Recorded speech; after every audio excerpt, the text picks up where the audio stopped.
ইতিহাস যাকে সাধারণ এক শিল্পী হিসাবে চিনাতে চেয়েছিলেন, নিয়তি তার হাতে তুলে দিয়েছিল সৃষ্টির ভয়ঙ্কর সব চাবি। ফ্লোরেন্সের চক্রান্ত, পোপের রক্তচুক্তি আর বুক অফ লিভসের এক রহস্যময় ধাঁধা, সবকিছুই এখন এসে মিশেছে এক চূড়ান্ত মোড়ে। কারণ লড়াইটা এখন শুধু রাজ্য জয়ের নয়, লড়াইটা সত্যের আলো আর অন্ধকারের চিরন্তন শক্তি। রহস্য যখন উন্মোচনের অপেক্ষায়, সত্যের খোলস ছেড়ে বেরিয়ে এসেছে চরম সত্য। দেখতে থাকুন দা ভিঞ্চি's ডেমন সিরিজের প্রথম সিজনের জমজমাট শেষ পর্বগুলো।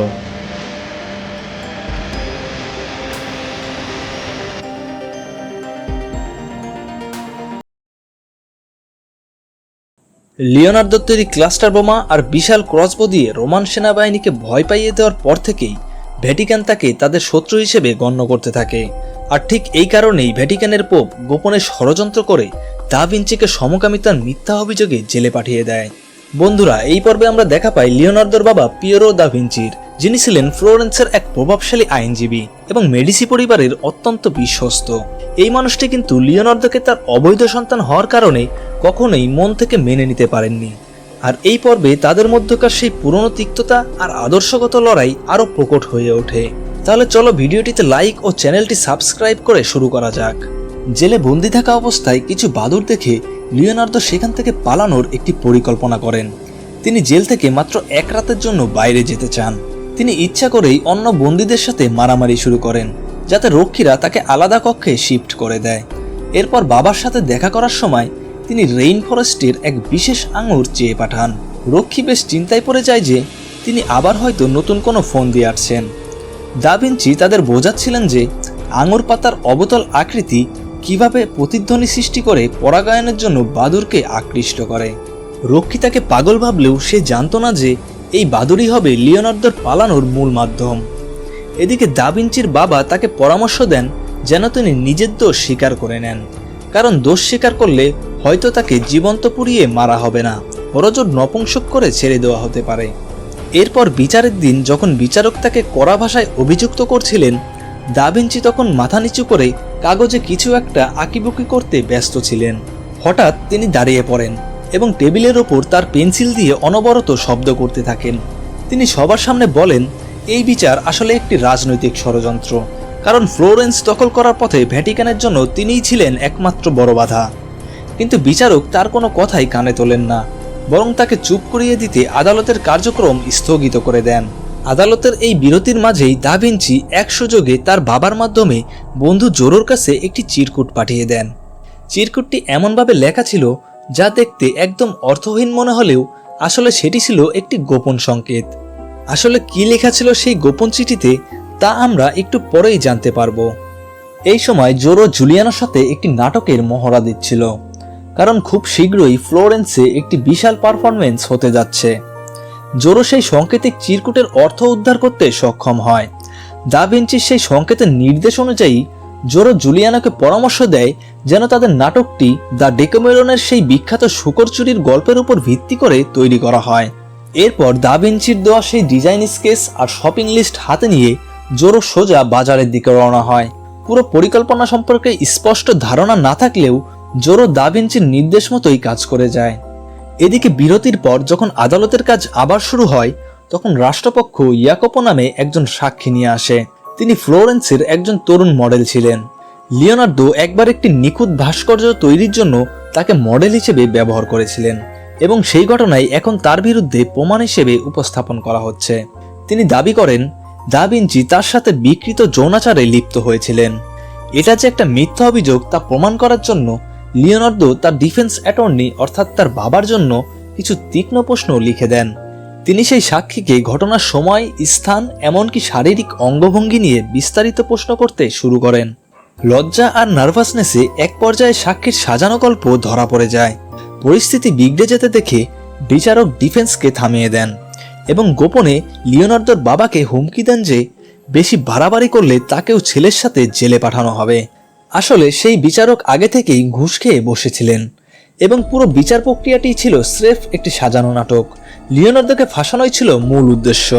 এরপর রাষ্ট্রপক্ষ আদালতে এমন কিছু প্রমাণ হাজির করে যা দেখে সবাই হতবাক হয়ে যায়। তারা লিওনার্দো দা ভিঞ্চির ওয়ার্কশপে তল্লাশি চালিয়েছিল। প্রথমত তারা সেখান থেকে উদ্ধার করে মানুষের শরীরের হাড়, মাংস আর পেশির নিখুঁত সব নগ্ন স্কেচ। তৎকালীন ক্যাথলিক চার্চের নিয়ম অনুযায়ী মানবদেহ নিয়ে এভাবে ব্যবচ্ছেদ বা পরীক্ষা নিরীক্ষা করা ছিল ঘোর পাপ। দ্বিতীয়ত, একজন জিনিয়াস মানচিত্রকর হিসেবে লিওনার্দোর আঁকা কিছু গোপন মানচিত্র রক্ষীদের হাতে চলে আসে। আর তৃতীয়ত, তারা খুঁজে পায় প্রাচীন কিছু নিষিদ্ধ নথিপত্র আর বিকৃত কিছু স্কেচ, যা দেখে রাষ্ট্রপক্ষ দাবি করে লিওনার্দো আসলে বাইবেলের কাহিনীর বাইরে গিয়ে ভিন্ন ধর্ম এবং জাদুটোনা নিয়ে গবেষণা করছেন। ব্যাস, একজন মানুষকে ধর্মদ্রোহী বা নাস্তিক প্রমাণ করার জন্য এই তিনটি জিনিসই যথেষ্ট ছিল। রাষ্ট্রপক্ষ এই প্রমাণগুলোকে এমনভাবে সাজায় যেন লিওনার্দো কোনো সাধারণ শিল্পী নন, বরং পুরো সমাজের জন্য এক মারাত্মক হুমকি। বিচারক তখন সমকামিতার সাথে জাদুটোনার অভিযোগও যুক্ত করে দেন এবং পরের দিন বিচারের রায় ও মৃত্যুদণ্ড কার্যকরের সময় নির্ধারণ করেন। এদিকে দা ভিঞ্চির বন্ধুরা তার দেওয়া ডিজাইন অনুযায়ী একটি পেরিস্কোপের মতো আলোর সংকেত পাঠানোর এক অদ্ভুত যন্ত্র এবং আরও কিছু আনুষঙ্গিক সরঞ্জাম তৈরিতে ব্যস্ত হয়ে পড়ে। এখন প্রশ্ন হলো, লিওনার্দো জেলের ভেতর বন্দি থেকে এই অদ্ভুত সরঞ্জামগুলো দিয়ে আসলে কি করবেন?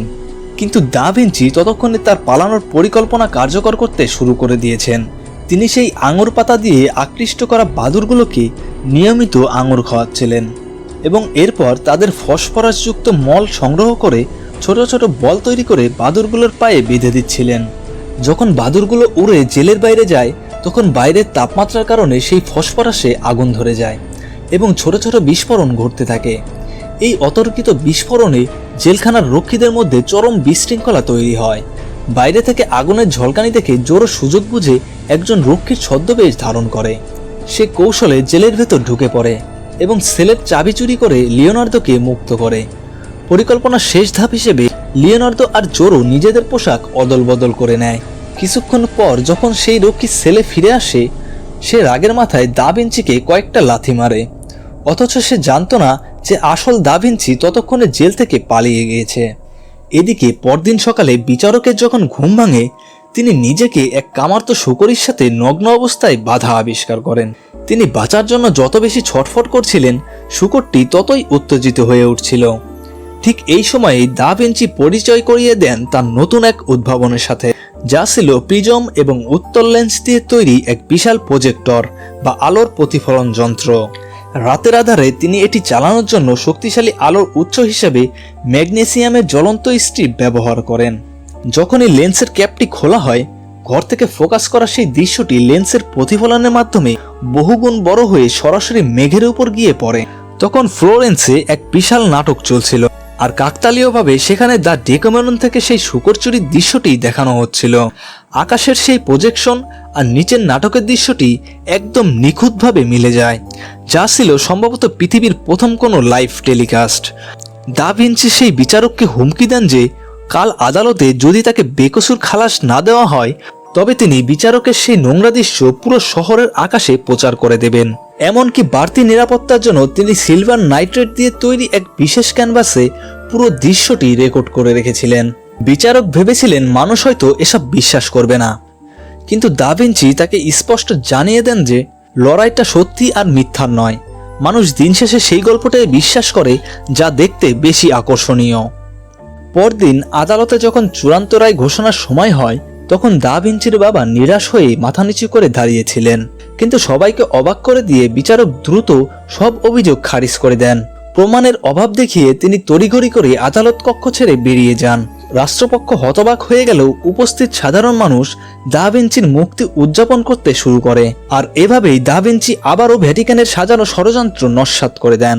মুক্তির পর তিনি ছুটে যান তার প্রিয়তমা ডোনাতির কাছে, কিন্তু ডোনাতি তখন প্রচন্ড অপরাধ বোধে ভুগছিলেন। আসলে দা ভিঞ্চিকে সমকামিতার অপবাদ দিয়ে সেই বেনামি চিঠিটি রোমান চার্চের চাপে পড়ে ডোনাতি লিখেছিলেন।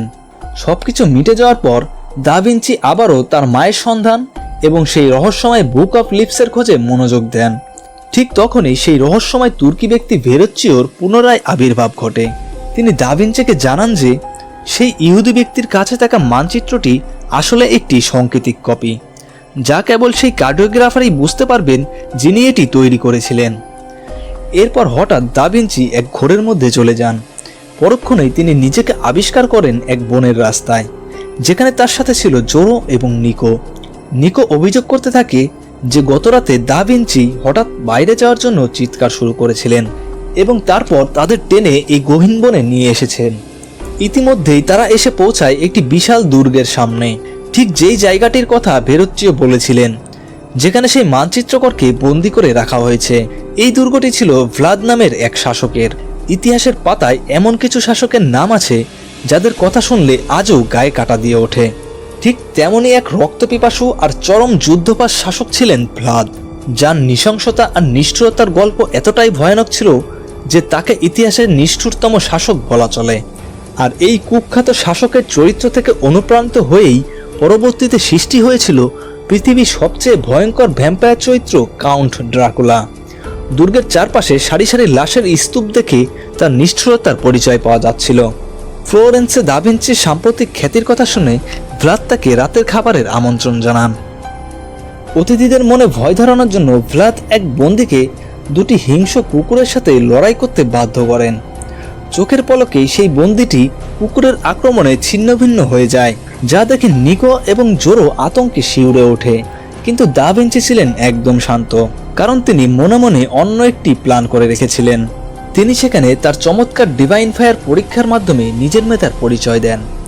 দা ভিঞ্চির উপর মুগ্ধ হয়ে ভ্লাদ তাকে সম্মানিত অতিথি হিসেবে গ্রহণ করেন, আর কৃতজ্ঞতা স্বরূপ দা ভিঞ্চি সবাইকে ফ্লোরেন্টাইন ব্র্যান্ডি পান করার প্রস্তাব দেন এবং জোর দিয়ে বলেন যে দুর্গের কর্মচারী থেকে শুরু করে শিকারী কুকুর পর্যন্ত সবাই যেন এটি এক চুমুকেই পান করে। কিছুক্ষণ পরেই দুর্গের সবার মাথা ঘুরতে শুরু করে এবং তারা একে একে অচেতন হয়ে পড়ে। আসলে লিওনার্দো আগেই সেই ব্র্যান্ডিতে কড়া ঘুমের ওষুধ মিশিয়ে দিয়েছিলেন। এই সুযোগে লিওনার্দো দ্রুত পুরো দুর্গের নকশাটি দেখে নেন এবং নিজের মগজে দুর্গের একটি ত্রিমাত্রিক মডেল তৈরি করে ফেলেন। মানচিত্রকরকে কোথায় রাখা হতে পারে সেই গোপন কুঠুরিটি নিশ্চিত হয়ে তিনি দ্রুত বন্ধুদের কাছে ফিরে আসেন। যেহেতু তারা আগে থেকেই সতর্ক ছিলেন, তাই দুর্গের বাকি সবাই যখন গভীর ঘুমে আচ্ছন্ন, দা ভিঞ্চির দল তখন অপারেশনের জন্য সম্পূর্ণ প্রস্তুত। দা ভিঞ্চির অনুমান একদম সঠিক প্রমাণিত হয়। সেই মানচিত্রকরকে দুর্গের চূড়ায় একটি অদ্ভুত গোল লোহার খাঁচার ভিতর বন্দী করে রাখা হয়েছিল, যা চারপাশ থেকে অসংখ্য ধারালো তলোয়ার দিয়ে বিদ্ধ ছিল। ফাঁদটি এমনভাবে ছিল যে একটি তলোয়ার যদি ভুলক্রমে বা ভুল নিয়মে বের করা হয়, তবে খাঁচার ভেতরে মানচিত্রকরের শরীর মুহূর্তের মধ্যেই ক্ষতবিক্ষত হয়ে যাবে। কিন্তু যেখানে সাধারণ মানুষের চিন্তা শেষ হয়, সেখান থেকেই লিওনার্দোর চিন্তা শুরু হয়। তিনি মুহূর্তের মধ্যেই তলোয়ারগুলো বের করার সব গাণিতিক কম্বিনেশন হিসাব করে ফেলেন এবং এর সঠিক সমাধান খুঁজে পান। এরপর লিওনার্দো আর জোরো মিলে অত্যন্ত সতর্কতার সাথে মৃত্যুর মুখে দাঁড়িয়ে একে একে তলোয়ারগুলো সরিয়ে নিয়ে শেষ পর্যন্ত সেই মানচিত্রকরকে মুক্ত করেন। তবে সেই মানচিত্রকর তাদের সতর্ক করেন যে তাদের বিপদ এখনো কাটেনি। নিষ্ঠুর ভ্লাদ আসলে দা ভিঞ্চির এই ফন্দি আগেই ধরে ফেলেছিলেন এবং তাদের ধরার জন্য ওত পেতেছিলেন। তিনি দা ভিঞ্চিকে নির্মমভাবে মারধর করতে শুরু করেন। জোরো পেছন থেকে একটি ক্রুশ দিয়ে বাধা দেওয়ার চেষ্টা করলেও কোনো লাভ হয় না। সেই চরম মুহূর্তে দা ভিঞ্চির মনে পড়ে তার পকেটে থাকা ম্যাগনেসিয়াম পাউডারের কথা, যা তিনি সেই ডিভাইন ফায়ার দেখানোর সময় পকেটে লুকিয়ে রেখেছিলেন। ম্যাগনেসিয়ামের সেই তীব্র আগুন মুহূর্তের মধ্যেই ভ্লাদকে গ্রাস করে নেয়, কিন্তু সবাইকে অবাক করে দিয়ে কিছুক্ষণ পরেই সে আগুনের শিখা থেকে অক্ষত অবস্থায় বেরিয়ে আসে। দা ভিঞ্চি তখন পুরোপুরি দিশেহারা হয়ে পড়েন। ঠিক সেই চরম হতাশার মুহূর্তে সেই মানচিত্রকর সঠিক সময়ে সেখানে পৌঁছান এবং ভ্লাদকে ছুরিকাঘাত করেন।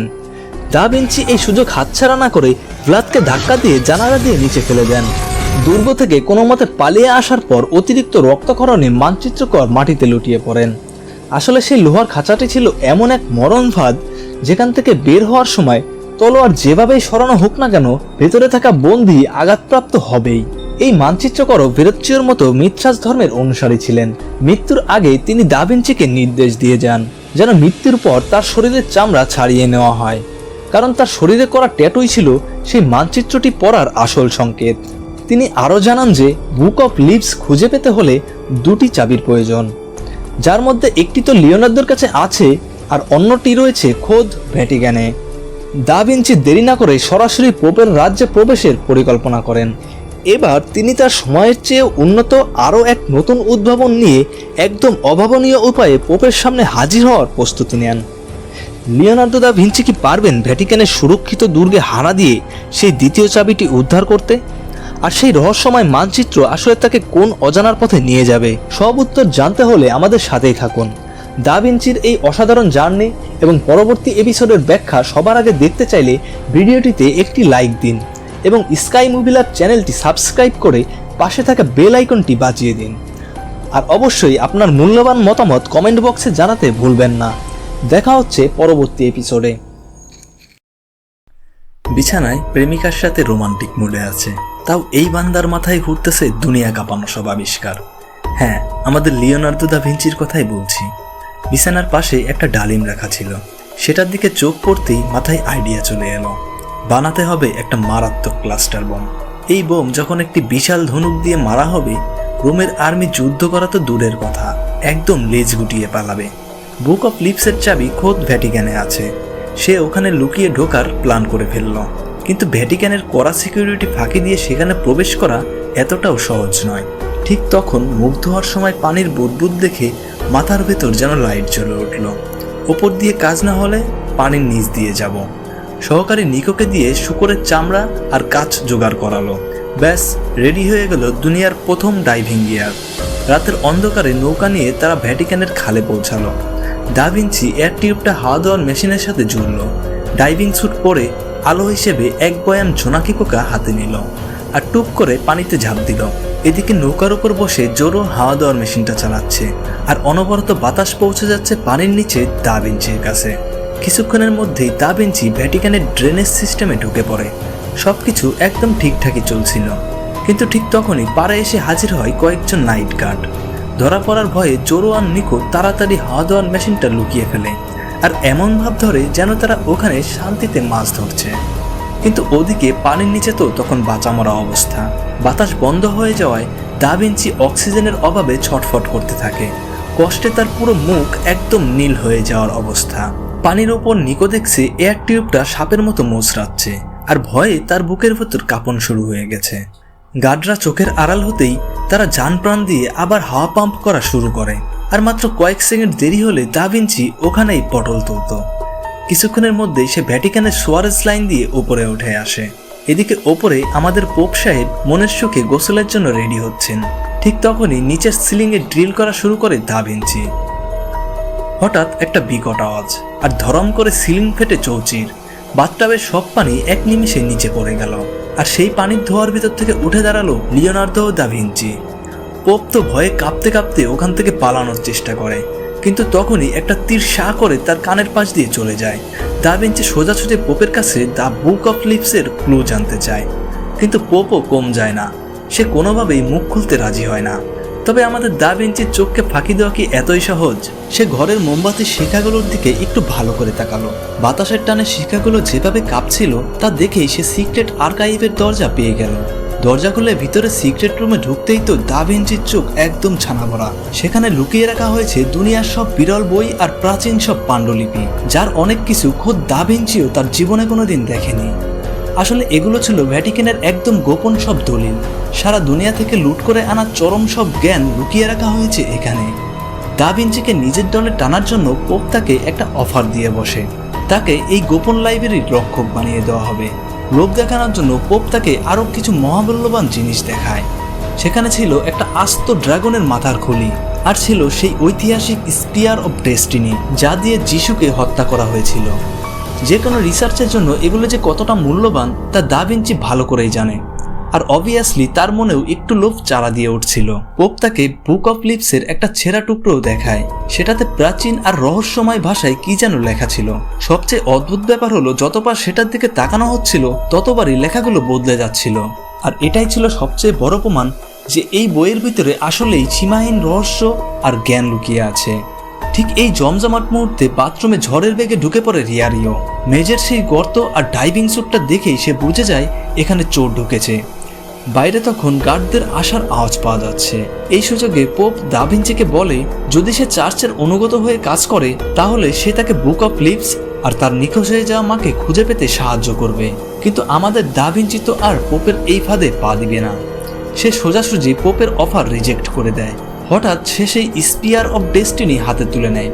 গার্ডরা কিছু বুঝে ওঠার আগেই সে তাদের উপর চড়াও হয়, কিন্তু একা এত মানুষের সাথে লড়াই করে তো আর পারা যাবে না। তাই সে যান বাঁচাতে ওখান থেকে দৌড় দেয়। এদিকে ঘাটে নৌকার উপর বসে জোরো হাওয়া দিতে দিতে একদম ক্লান্ত, হাঁপাতে হাঁপাতে যখন তার পুরো বেহাল অবস্থা, ঠিক তখনই পানির নিচ থেকে একটা নড়াচড়া দেখা যায়। পানির নিচে নড়াচড়া দেখে জোরো একটু স্বস্তির নিঃশ্বাস ফেলে। সে মনে মনে ভাবছিল দা ভিঞ্চি ভিতরে নির্ঘাত পোপ আর রিয়ারিওর গোষ্ঠী উদ্ধার করেছে, কিন্তু শান্তিতে একটু দম নেওয়ার সুযোগও সে পেল না, কারণ পরক্ষণে সেখানে এসে হাজির হয় খোদ রিয়ারিও। এমনিতেই জোরো ক্লান্ত, তার উপর রিয়ারিওর সাথে ফাইট করার মতো অবস্থাও তার ছিল না। তবে লাকিলি নিকো তখন পেছন থেকে চুপি চুপি রিয়ারিওর দিকে এগোচ্ছিল। এদিকে ভ্যাটিকানের ভেতর যান বাঁচাতে দৌড়াতে দৌড়াতে দা ভিঞ্চি গিয়ে ঢুকে আসতে বলে। সেখানে এক বিশাল বডি বিল্ডার গার্ডের মুখোমুখি হতে হয় তাকে। গার্ডটা এক ঝটকায় দা ভিঞ্চির হাতের সেই মহামূল্যবান বর্ষাটা ভেঙে ফেলে। এমনকি দা ভিঞ্চির ঘুষি খেয়েও বেটা একটু নড়ল পর্যন্ত না, উল্টো এক নিমেষেই সে দা ভিঞ্চির গলায় শিকল পরিয়ে দেয়ালে চেপে ধরে। গার্ডটা যখন তাকে শেষ করার জন্য কুড়াল তুলতে যায়, দা ভিঞ্চি তখন কোনো মতে পা দিয়ে টেনে বর্ষার ভাঙা টুকরোটা হাতের কাছে নেয়। পোপের সেই ঐতিহাসিক বর্ষা বলে কথা, জিনিসটার ধার আসলেই মারাত্মক ছিল। সেটা দিয়ে পোজ দিতেই গার্ডের লোহার কুড়াল আর আর্মার একদম মাখনের মতো কেটে যায়। গার্ডকে সাইজ করে দা ভিঞ্চি যখন ভ্যাটিকানের করিডোর দিয়ে পালাচ্ছিল, হঠাৎ সে একটা গোপন সেলের ভিতর ঢুকে পড়ে। সেখানে বন্দি এক বুড়ো মানুষ দা ভিঞ্চির গলায় থাকা আংটিটা দেখে চিনে ফেলে। সে বলে এই আংটিটা ডোনাতি পরিবারের। আসলে এই বুড়ো আর কেউ নয়, সে ছিল ডোনাতির বাবা। দা ভিঞ্চি এক সেকেন্ডে পুরো হিসাব মিলিয়ে ফেলে। তার মানে ফ্লোরেন্সে আসল গাদ্দার হলো ডোনাতি। যদিও পোপ তার বাবাকে বন্দি করে তাকে ব্ল্যাকমেল করছিল, তাও এই সত্যটা মেনে নেওয়া দা ভিঞ্চির জন্য বেশ কঠিন ছিল। ঠিক তখনই গার্ডরা এসে দরজায় ধামধাম করে ধাক্কা দেওয়া শুরু করে। ডোনাতির বাবা কোনো মতেই ওই সেল ছেড়ে দা ভিঞ্চির সাথে পালাতে রাজি হয় না। উপায় না দেখে দা ভিঞ্চি একাই জানালার দড়ি বেয়ে নিচে নেমে পালিয়ে যায়। ভ্যাটিকানের এত ভেতরে ঢুকেও খালি হাতে ফিরতে হচ্ছে ভেবে তার মনটা যদিও বেশ খারাপ ছিল, কিন্তু ঘাটে পৌঁছানোর পর জোরো তাকে এমন একটা সারপ্রাইজ দেয় যা সে আশাই করেনি। দা ভিঞ্চি যে আরেকটা চাবির জন্য হন্য হয়ে ঘুরছিল, সেটা আসলে এতক্ষণ ঝুলছিল রিয়ারিওর গলায়। গত রাতে রিয়ারিওর বুকে নিকট ছুরি যখন শক্ত কিছু একটাতে গিয়ে লাগে, তখন সে চাবিটা নোটিশ করেছিল। কিন্তু দা ভিঞ্চি রিয়ারিওকে সহজে মেরে ফেলে না, কারণ রিয়ারিওর মতো একজন ঠান্ডা মাথার খুনির কাছে মৃত্যুর চেয়ে এই অপমানটা ছিল অনেক বেশি বড়। এদিকে দা ভিঞ্চি যখনই নতুন কোনো সাইন খুঁজে পায়, ঠিক তখনই ফেরুচ্চিও, যে নিজেকে সান অফ মিথ্রাস বলে দাবি করে, সে নতুন সব ইনস্ট্রাকশন নিয়ে হাজির হয়। এখন যেহেতু ম্যাপ আর চাবি দুটোই হাতের মুঠোয়, দা ভিঞ্চি এবার সমুদ্র যাত্রা করার জন্য একদম রেডি। ফেরুচ্চিও সকাল সকাল ছেড়ে যাবে এমন একটা কার্গো জাহাজের ব্যবস্থাও করে ফেলেছে। কিন্তু সমুদ্রপথ চেনার জন্য তাদের এখনও একটা স্পেশাল কম্পাসের দরকার ছিল। ভেরোচ্চিওদের সেই ডিরেকশন ফলো করে দা ভিঞ্চি সেই কম্পাসটা খুঁজে পায় মেডিসি পরিবারের একটা সিক্রেট রুমে। সেখানেই সে জানতে পারে লরেঞ্জোর দাদাও নাকি একসময় মিট্রাস কাল্টের অনুসারী ছিলেন। যখন দা ভিঞ্চি তার সমুদ্রযাত্রার প্রস্তুতি নিয়ে ব্যস্ত, ওদিকে ফ্লোরেন্সের ভেতরে চলছে নোংরা পলিটিক্স আর চালের পর চাল। লরেঞ্জো আর তার ওয়াইফ তাদের বংশের উত্তরাধিকারী বা একটা ছেলের জন্য জান প্রাণ দিয়ে চেষ্টা করে যাচ্ছে, কিন্তু কোনো লাভ হচ্ছে না। তাই লরেঞ্জো এবার একটা নতুন চাল চাললো। সে তার ভাই জুলিয়ানোর সাথে পাজ্জি পরিবারের একটা বিয়ের প্ল্যান করে ফেলে। এক ঢিলে দুই পাখি মারার মতো অবস্থা আর কি। বংশের উত্তরাধিকারীর সমস্যাও মিটবে, আবার ফ্রান্সিসকোর সাথে ঝামেলাটাও মিটে যাবে। কিন্তু ওদিকে ফ্রান্সিসকো আসলে দুমুখো সাপ, সে দুই দিকেই খেলছে। মেডিসি পরিবারকে ধ্বংস করার জন্য সে গোপনে রোমান চার্চের সাথে হাত মিলিয়েছে। পবিত্র ইস্টার উৎসবের প্রার্থনার সময় লরেঞ্জোর খাবারে বিষ মিশিয়ে তাকে মেরে ফেলার একটা ভয়ঙ্কর প্ল্যান করছে তারা। এদিকে জুলিয়ানো তো লরেঞ্জোর উপর চরম ক্ষেপে আছে, কারণ লরেঞ্জো তাকে না জানিয়েই জোর করে এই বিয়ে ঠিকঠাক করে ফেলেছে। জুলিয়ানো আসলে মনে মনে ভালোবাসে দা ভিঞ্চির বন্ধু ভেনেসাকে। নিজের মনের কষ্ট ভুলতে সে ভেনেসার সরাইখানায় গিয়ে মদ খাওয়া শুরু করে এবং এক পর্যায়ে ভেনেসার কাছে নিজের মনের সব কথা শেয়ার করে ফেলে। রাতের কারফিউ শুরু হয়ে গেলে ভেনেসার অনুরোধে জুলিয়ানো সে রাতে ওর ওখানেই থেকে যাওয়ার সিদ্ধান্ত নেয়। পরদিন সকালে জুলিয়ানো যখন ভেনেসার ভালোবাসার আবেশে বুঁদ হয়ে আছেন, ঠিক তখনই তার এক লোক ঝড়ের বেগে ঘরে ঢুকে সেই আসল গুপ্তচরের একটা মস্ত বড় ক্লু এনে দেয়। আসলে রাতের পাহারাদাররা কোনো ভিআইপি পার্সন কারফিউ ভাঙলে তাদের সরাসরি অ্যারেস্ট করতে পারতো না, তাই তাদের কিছু কোড নেম ব্যবহার করা হতো। যখনই ফ্লোরেন্সের গোপন তথ্য লিক হয়েছে, ঠিক তখনই খাতায় জেসিকা নামে একটা কোড নেম বারবার দেখা গেছে। একটু খোঁজাখুঁজি করতেই তারা ধরে ফেলে যে এই জেসিকা আর কেউ নয়, খোদ লরেঞ্জোর প্রেমিকা লুটেজিয়া ডোনাতি। সত্যিটা জানার পর তারা ডোনাতির বাড়ির দিকে যাচ্ছিল। হঠাৎ মাঝপথে দেখে তিনজন রোমান সৈন্য ডোনাতিকে অপহরণ করার চেষ্টা করছে। আসলে দা ভিঞ্চিকে সমকামিতার মামলায় ফাঁসাতে না পেরে চার্চের লোকজন এবার ডোনাতিকে দুনিয়া থেকে সরিয়ে দিয়ে সব প্রমাণ মুছে দিতে চেয়েছিল। এই দৃশ্য দেখে জুলিয়ানো আর নিজের রাগ সামলাতে পারল না। সে তলোয়ার উঁচিয়ে সরাসরি যুদ্ধের ময়দানে ঝাঁপিয়ে পড়ল। জুলিয়ানো একাই সেই রোমান সৈন্যদের খতম করে দেয়, কিন্তু আফসোস এই লড়াইয়ে তার নিজের বিশ্বস্ত লোকটা মারা যায়। ডোনাতি যখন ওখান থেকে পালানোর চেষ্টা করছিল, জুলিয়ানো তাকে ধাওয়া করে ধরে ফেলে এবং সোজাসুজি জিজ্ঞেস করে সে কেন ফ্লোরেন্সের সাথে এই গাদ্দারিটা করলো। ডোনাতি তখন চরম প্যানিকড হয়ে নিজের জান বাঁচাতে হুট করে একটা ছুরি জুলিয়ানোর পেটের ভিতর ঢুকিয়ে দেয়। প্রচুর রক্তক্ষরণের কারণে জুলিয়ানো সেখানেই অজ্ঞান হয়ে পড়ে থাকে। এরপর ডোনাতি সোজা দা ভিঞ্চির কাছে দৌড়ে যায় এবং ভ্যাটিকানের সেই ভয়ঙ্কর প্ল্যানের কথা ফাঁস করে দেয় যে তারা লরেঞ্জোকে বিষ খাইয়ে মেরে ফেলতে চাইছে। সে দা ভিঞ্চির হাত পা ধরে অনুনয় করে যাতে সে পোপের এই চালটা রুখে দেয়, কিন্তু দা ভিঞ্চি তাকে কোনোভাবেই ক্ষমা করতে পারছিল না। বিশেষ করে সমকামিতার সেই মিথ্যা চিঠিটার কথা তো একদমই ভুলতে পারেনি, যার কারণে সে প্রায় মরতেই বসেছিল। তাছাড়া দা ভিঞ্চির মাথায় তখন শুধুই সেই বুক অফ ক্লিপস খুঁজে পাওয়ার চিন্তা। ফ্লোরেন্সের ভাগ্যে কি আছে না আছে তা নিয়ে তার বিন্দুমাত্র মাথা ব্যথা নেই। পরের দিন ইস্টার উৎসবের প্রার্থনার জন্য ফ্লোরেন্সের সব বড় বড় ভিআইপিরা চার্চে এসে জড়ো হয়। ফ্রান্সিসকো আগে থেকেই চার্চের আনাচে কানাচে তার পাদ্রী পরিবারের গুন্ডা পান্ডা লুকিয়ে রেখেছিল। প্ল্যান ছিল লরেঞ্জো বিষ খেয়ে মরার সাথে সাথেই তারা পুরো মেডিসি বংশকে শেষ করে দেবে এবং ফ্লোরেন্সের ক্ষমতা দখল করে নেবে। চার্চের বিশপ যখন অন্যদিকে তাকিয়েছিলেন, সেই সুযোগে একজন রোমান পাদ্রী লরেঞ্জোর খাবারের টুকরোয় বিষ মিশিয়ে দেয়। লরেঞ্জো যখনই সেই বিষাক্ত খাবারটা মুখে যেই না তুলতে যাবে, ঠিক তখনই কাহিনী অন্যদিকে মোড় নেয়। আসলে জুলিয়ানো কিন্তু মারা যায়নি। আহত অবস্থায় সে নদীতে ভেসে যাচ্ছিল। ভাগ্যক্রমে এক বুড়ো মাঝি তাকে পানি থেকে টেনে তোলে। পেটের ওই মারাত্মক ক্ষত আর অসহনীয় ব্যথা নিয়েও সে ঘোড়া ছুটিয়ে যান প্রাণ দিয়ে চার্চের দিকে সরে আসছিল, যাতে রোমান চার্চের এই নোংরা চক্রান্ত সবার সামনে ফাঁস করে দেওয়া যায়। লরেঞ্জো খাবারটা মুখে নেওয়ার আগেই ফ্রান্সিসকো তার আসল রূপ দেখায় এবং চিৎকার করে মেডিসি পরিবারের ধ্বংস ঘোষণা করে। ব্যাস, পবিত্র চার্চের ভিতরে এক নিমেষেই নরক নেমে আসে। চারিদিকে শুধু তলোয়ারের ঝনঝনানি আর মানুষের চিৎকার। জুলিয়ানো পেটের ওই মারাত্মক ক্ষত নিয়েও বীরের মতো ফাইট করছিল, কিন্তু ব্যথার কারণে সে বেশি সময় টিকতে পারল না। দুজন পাদ্রী মিলে তাকে চারদিক থেকে ঘিরে ফেলে এবং ওখানেই তার গল্প শেষ করে দেয়। রক্তপিপাসু পাদ্রীগুলো এবার লরেঞ্জোর স্ত্রী আর মেয়েদের দিকে তেড়ে যায়। ঠিক শেষ মুহূর্তে ডোনাতি সেখানে এসে তাদের পথ আটকে দাঁড়ায়। অবশেষে সে রোমান চার্চের এই নোংরা নীতির বিরুদ্ধে রুখে দাঁড়ালো। এদিকে লরেঞ্জো আর ফ্রান্সিসকোর মধ্যেও চলছে জান প্রাণ লড়াই। হঠাৎ আরেকজন শত্রু এসে লরেঞ্জোর ওপর পেছন থেকে হামলা করায় সে একদম কোণঠাসা হয়ে পড়ে। তলোয়ারের কোচে লরেঞ্জোর গলা কেটে রক্ত বের হওয়া শুরু হয়ে যায়। যখন মনে হচ্ছিল মেডিসি পরিবারের আর কোনো আশাই বেঁচে নেই, ঠিক তখনই ঘটে আসল ধামাকা। জাহাজে ওঠার একদম শেষ সেকেন্ডে দা ভিঞ্চি তার সিদ্ধান্ত বদলে ফেলে। হয়তো ফ্লোরেন্স শহরের বেশিরভাগ স্মৃতি তার জন্য কষ্টের, তাও এটা তার নিজের মাতৃভূমি, আর লরেঞ্জো সবসময় তার পাশে ছিল। রোমান চার্চ এসে তার স্বাদের শহরটাকে একটা জল্লাদখানা বানিয়ে দিবে, এটা দা ভিঞ্চি কিছুতেই মেনে নিতে পারছিল না। সে ভালো করেই জানতো একা তলোয়ার দিয়ে এত বড় দলের সাথে পারা যাবে না। তাই আমাদের জিনিয়াস আগে থেকে ব্যাকআপ প্ল্যান হিসেবে একটা হোমমেড পেট্রোল বোমা বানিয়ে এনেছিল। লিওনার্দো সেটা ছুঁড়ে মেরেই চারিদিকে আগুন জ্বালিয়ে দেয় এবং লরেঞ্জোকে উদ্ধার করে একটু দম নেওয়ার জন্য পাশের একটা সিক্রেট রুমে নিয়ে যায়। রুমের ভেতর ঢুকে দা ভিঞ্চি যখন লরেঞ্জোর গলার ক্ষতটা কোনো মতো সেলাই করছিল, ঠিক তখনই অসাবধানতাবশত তার গলার সেই আংটিটা বাইরে চলে আসে। লরেঞ্জো এক নজরেই চিনে ফেলে এটা তো তার কলিজার টুকরা প্রেমিকা ডোনাতির আংটি। সে এক সেকেন্ডে বুঝে যায় তার চোখের আড়ালে দা ভিঞ্চি আসলে তার প্রেমিকার সাথে রোমাঞ্চ করছিল। অবস্থাটা একবার চিন্তা করে দেখুন, বাইরে জমদূত দাঁড়িয়ে আর ভেতরে তারা দুজন মৃত্যুর মুখে দাঁড়িয়ে একটা মেয়ে নিয়ে ঝগড়া করছে। ঠিক এই তুমুল ঝগড়ার মধ্যেই বাইরে থেকে একটা বিকট শব্দ আসে। রিয়ারিও আস্ত একটা কামান টেনে এনেছে এবং সেটার নিশানা একদম লরেঞ্জো আর দা ভিঞ্চির রুমের দরজার দিকে। আর এখানেই শেষ হয়ে গেল আমাদের দা ভিঞ্চিস ডেমন্সের প্রথম সিজন। কিন্তু গল্প কি আসলে এখানেই শেষ? না, একদমই না।